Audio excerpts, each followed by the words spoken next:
Welcome back to the show. I am your host, Keith Haney. Today's guest is someone who knows how to turn high achievers into high impact leaders. Mark Silverman is a powerhouse in both the corporate and coaching worlds. During his tenure in fast growing startups, he generated over 90 million in sales by bridging the gap between executives, tech leaders, stakeholders, and to close out complex multi-million dollar deals. For over a decade, Mark has maintained a full roster of executive coaching clients, helping leaders rise with clarity and purpose. He is the author of 2 transformational books, The Rising Leader Handbook, Turning High Achievers into Effective Leaders, and Only the 10s.2s, Confront Your To-Do List, Transform Your Life. He sold over 75,000 copies. He also is the host of the Rising Leader podcast, where it continues to challenge and inspire leaders across industries.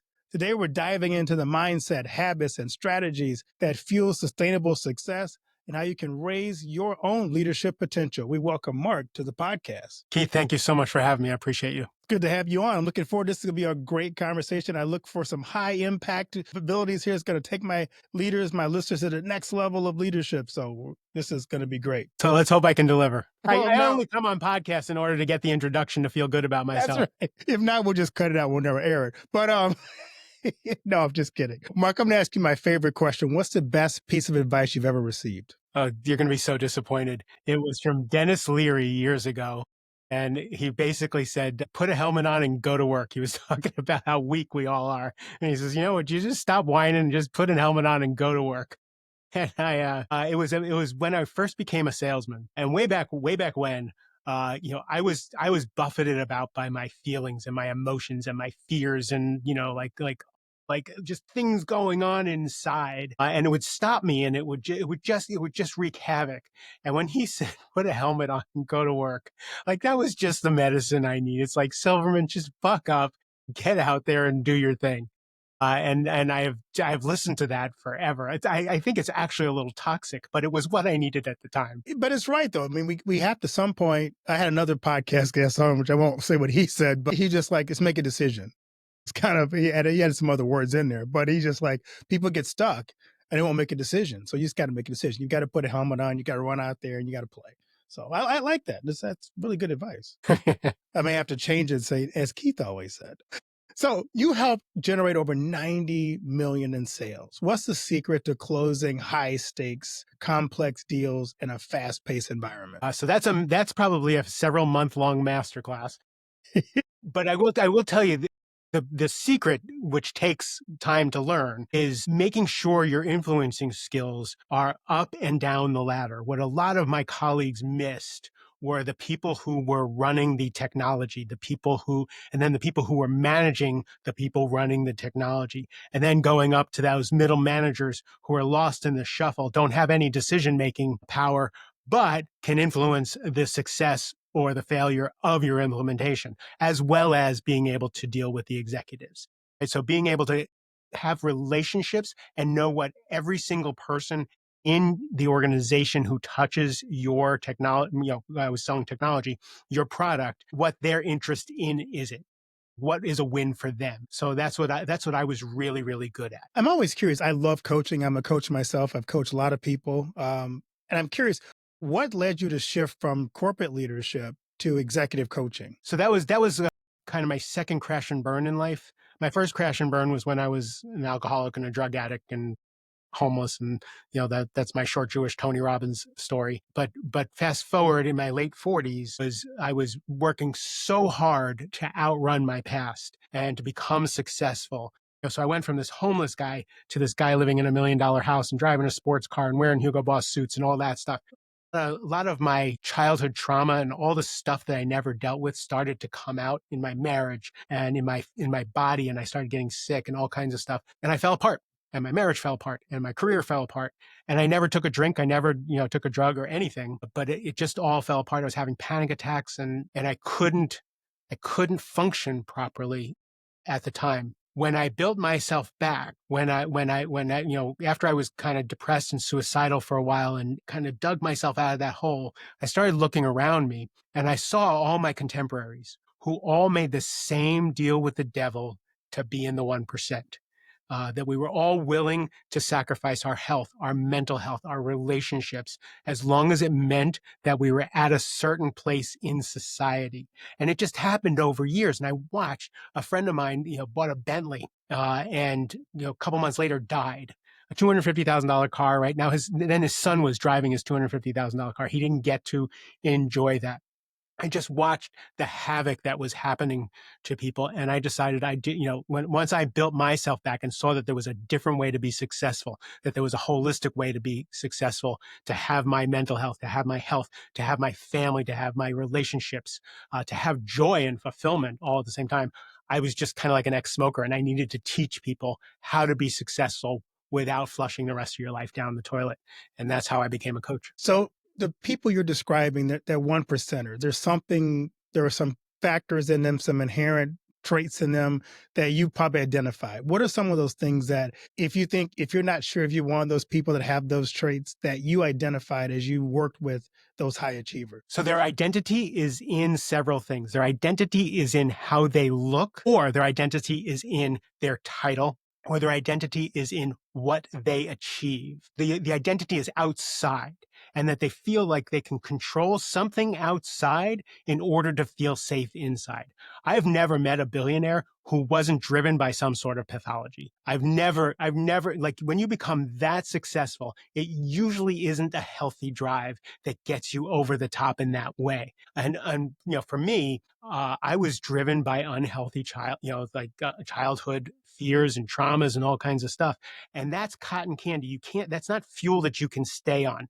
So your body keeps the score of when you're burning the candle at both ends. You can run through your 30s and you can run through your 40s, and you think your body's holding on, you think your marriage is holding on, you think everything's holding on while you're burning the candle at both ends and spending all your time and energy on chasing this thing. You and I started this conversation saying, it's all about the journey, because there is no destination, right? And the destination, the goalposts of the destination keep moving for people who are success oriented, who are driven. They never get into the end zone. And if they get into the end zone, they see another end zone immediately. And you cannot sustain that. Your body eventually, your psyche eventually is going to rebel, and it's going to show up either in health, in your relationship, or in your finances. So one of those three things is gonna give. And I've just seen it happen over and over again. And my goal with my clients, I usually get them in their is like, I'm the ghost of Christmas future. You married you married the love of your life. You are not going to lose the love of your life if you're coaching with me.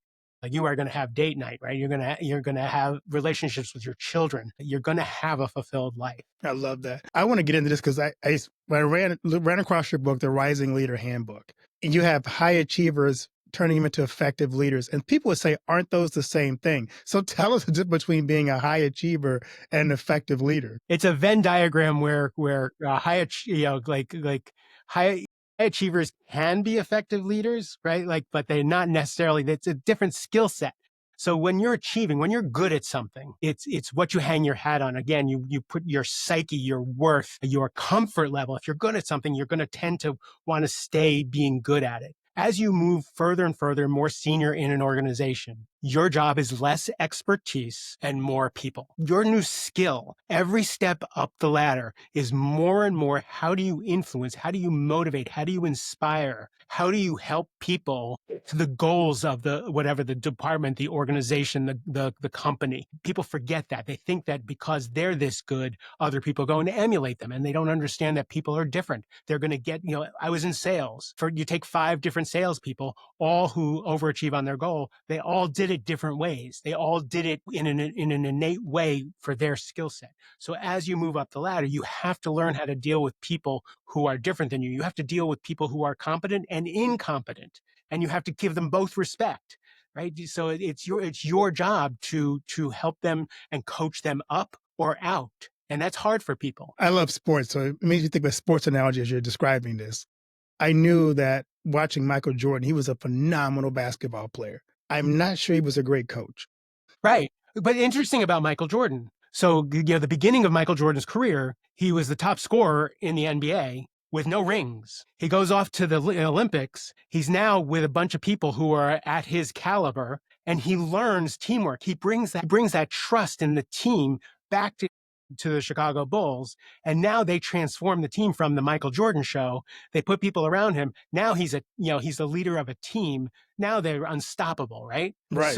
So he was able to evolve in that way. He was also able to evolve his skill set where, he was Air Jordan at the beginning and then he was drive to the, and I know nothing about basketball. I just studied Michael Jordan specifically for my book, actually. And because he was kind of my hero when he won a championship with the flu, I was like, if he can win the championship with the flu, I can get out of bed and go to work. So yeah, you're right. I love that. You talk about it, and it's almost like you put a helmet on, just got to get like an opening part there. It's like, so I also love talking about leadership blind spots because so many, as a leader, you have blind spots. And I remember one time as I was going through my leadership journey with some of the people on my staff, I kept asking, tell me my blind spots. Because as a leader, you tend not to really be aware of them. What are some common leadership blind spots that you see in high performers, and how do you help them overcome? The number one leadership blind spot is how much people time leadership takes. So if you think it takes a lot of leadership time, triple that. It's just you're going to be nauseous at the amount of time you need to spend coaching, correcting, inspiring, just listening to people, just being there for people, holding people accountable, having tough conversations and having the tough conversations again, and then having it again. You and I had a conversation before this about servant leadership versus transformational leadership. And servant leaderships tend to just love their people and care about their people and don't want to smack them upside the head when it needs to happen in that, of course, in a professional and loving way. But there's times when people have to be told, look, this is the way it is. You're going to work the weekend and this is going to be done on Monday.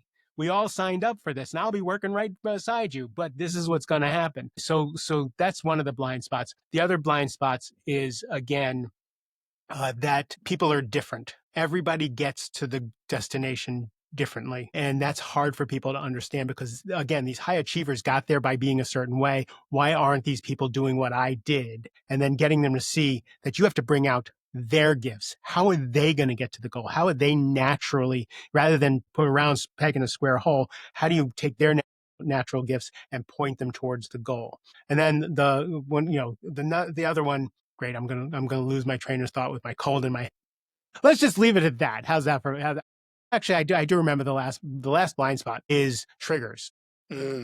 So I do personality testing, and it doesn't really matter what personality testing you do. I like to use Enneagram, which kind of helps with core motivations, core fears. Everybody has their core fear of what. So an achiever has a fear of failure. I'm a helper. I have a fear of not providing value. An active controller has a fear of things being out of control. Everybody has that trigger that makes them no longer be professional. And you can have emotional intelligence until you hit that trigger. And then all of a sudden you've lost.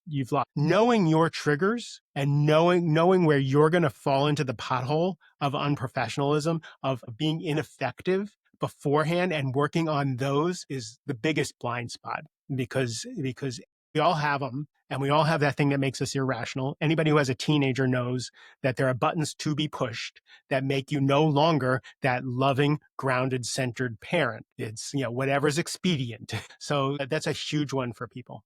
And that's where the self-development comes in. The secret ingredient to all of this is, leadership turns you into the person you could be. I love that. I'm going to have to put that down, sir.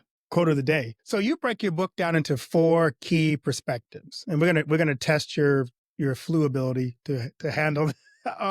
So it's, I wrote the book. I didn't write the book, so I can answer the questions. So it's leading up, leading across, leading your team, and leading you. So walk us through what each of those means and what's essential as you talk about rising up good leaders. Sure. It starts with leading up because that's how I get hired. I generally don't get hired from HR or from my podcast or from, I get hired from a CEO who has someone on their leadership team who's driving them crazy, either because they're a bull in a china closet, or because they're due for a promotion, but they're not speaking up. They're not stepping into the role that they need to step into. And they call me and say, Mark, can you help mature this person? They're invaluable to the organization, but I need them to have these mature skills, these leadership skills. Again, high achiever into an effective leader. And leading up is the first way I get most bang for my buck. My goal is to have a call from a CEO within a month going, what did you do with him or her? Like, how did that happen? And it's like, easy. I just, stop the bleeding. So we teach you how to be a trusted advisor to the CEO or to whoever you're working for, learning what in order to be a trusted advisor, you need to know what their values are. You need to know what their goals are. You need to know what their triggers are. You need to know how to help, right? So that you earn the right to, again, be a speaker of truth. You can't speak truth to a CEO if they don't believe that you have their back. If you're speaking truth to a CEO, but they don't trust you, you're just more noise coming at them. It's such a lonely job. So, but if they feel like you're on their team and you have their best interest at heart and the organization's best interest at heart, then you can bring the difficult conversations to your CEO. Then we do leading across. Leading is one thing. Leading on a team of other leaders is really tough. I'm really good at taking charge, and I'm really good at following. I am not great at like being one of the crowd of leaders and making sure and raising my hand and making sure my agenda is heard. I've learned that since, but that just wasn't my skill. And what I noticed is the co-opetition of a leadership team where everybody knows what the goals of the organization are, but they all have their own egos. They all have their own agendas. They all need their own resources. They all want to shine. So how do you help other boats rise while not dimming your own boat? We don't want to throw out your ambition, but we don't want your ambition to crush your relationships with everybody else. Again, and I ask my people, do you want to be promoted? And everybody's like brown noser. I'm not going to follow, they didn't deserve the job. Or do you want to be promoted and go, everybody, yeah, no, I wanted that job, but I will absolutely follow Keith up the ladder. I'll follow him to another organization. Great person. So that usually snaps him into that. And then it's leading your team, which is everything we always talk about in leadership. How do you get your team to row in the right direction? How do you inspire them to reach the goals in a manner that's consistent with the values of the organization? And then leading yourself. Now, the dirty little secret of my book, this is a spiritual book. This book is about growing as a person and growing spiritually. And when I mean growing spiritually, I mean taking the automatic person that was built the first 20, 30 years of your life and growing out of that person, growing out of those automatic triggers, growing out of those automatic fears, and starting to go from a default life to a created life. And I use the relationships with the CEO, the relationships with the peers, the relationships with the people who work for you. Everything that you have to confront in yourself in order to be effective in all those areas are the thing that's going to make you become who you could be. And that's no small task. You have to confront yourself over and over again if you want to grow as a leader in all those areas. But, it's really fun when you think of it. And for me, leadership for leadership's sake is kind of boring to me. It's just kind of a buzzword. But if you're using that to see who you could become, it's like being an Olympian. Can I really be someone who can influence? Can I really be someone who can transform people's lives? Can I really reach those goals without destroying people? Can I handle my triggers where I used to walk into, if a client can walk into the boardroom and someone disagree with them vehemently and they don't crumble where they used to crumble, that's spiritual growth to me. And that's exciting. I love that. As I'm listening to you describe these, I know there are people out there who are looking at this as a chart. Is this a step chart? Is this a circular process? How would you define whack-a-mole? Whoever comes across in the hall is your next mole to whack. Is it a problem someone brings to you? Great. How are you going to show up for that problem? Did you have a win? So again, it's a little Buddhist in nature. It's like whatever comes across your path, serve that. So again, for me, it's usually I need to cool off the relationship with the CEO. So that's first. Often there's so many leadership programs on how to lead your team that's not usually the worst problem. Like my clients know their job, they know their business better than I'll ever know it. And they're okay at leading their people. But they're usually button heads with the other leaders, and they're usually have some ground to make with their leader. So we work there first, and then after that, after all of that starts to settle down, now how do you trickle this down? Like how do I coach the leader, get them to a place, and now how do they pass that on to their people? Is the question, right? But that's the step chart. First, we have to get them set. Then we pass that on to their people. I love that. So you and I talked before we got on about the difference between servant leaders and transformational leaders. And I would say the transformational leader tends to maybe more task oriented, but also with the organization and the people in mind. Whereas the servant leader tends to be kind of, like you said, get caught up more in their emotions. If you're trying to help someone shift their mindset from the task to the greater organization, how do you help them do that, become more self-aware as a leader? One thing is for them to remember like what their position is. A lot of times when leaders move up through the ranks and then they're in the C-suite or they're on the leadership team, they forget they're on the leadership team and they think that their team is their team. Right. So they'll come out of the leadership team and they'll say, I fought for you, or I fought for this, but nobody agreed with me. And that just undermines the entire organization, doesn't do your people any good anymore. Instead of disagreeing in the leadership team, taking whatever the decision collectively in the even if you lost in the leadership team, and then disseminating that communication in a uniform fashion to your people. Right? Because wanting to be friends with your people, wanting them to see you as their champion, when it's at odds with the leadership team, is undermining not only the organization, but them as well. I like that. One of the things we started talking about in this initial conversation was your journey from high achiever to having to basically restructure your entire life again. Part of your book deals with the burnout that high achievers are dealing with and their personal well-being. What advice do you have for leaders who are feeling they're on the edge of that burnout, the edge of that, the whole thing unraveling, the whole string falling apart, and the pressure they're under? Sure. This is a generalization, and it's a generalization I'll stand by, but I promise you, I do know it's a generalization. So when women hit that point, they generally go into adrenal fatigue.